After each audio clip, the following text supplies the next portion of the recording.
Tiniyak ni Commission on Elections o COMELEC Chairman George Erwin Garcia na may bibigay ang honoraria sa lahat ng mga guro o non-teaching personnel ng Department of Education na nagsilbi sa Barangay at Sangguniang Kabataan Elections o BSKE. Ayon kay Chairman Garcia, hindi na nila paabuti ng 2 linggo bago maibigay ang bayad sa mga guro at ang huling araw ng pagbibigay nito ay hanggang sa Biyernes, November 3. Batay sa datos ng komisyon, mahigit 600,000 ang bilang ng mga guro ang naglingkod sa Electoral Board ng nagdaang halalan. Maabot mula 8,000 hanggang 10,000 ang honoraria ng mga guro. Depende sa posisyon itong ginampanan sa eleksyon.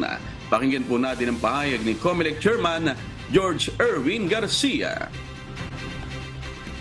We were given by law 15 days na maibigay namin yung honoraria, pero pinakiusap po natin sa lahat ng mga regional directors na ma-convey sa lahat ng election officers natin, nasa kanila na po lahat ang pondo.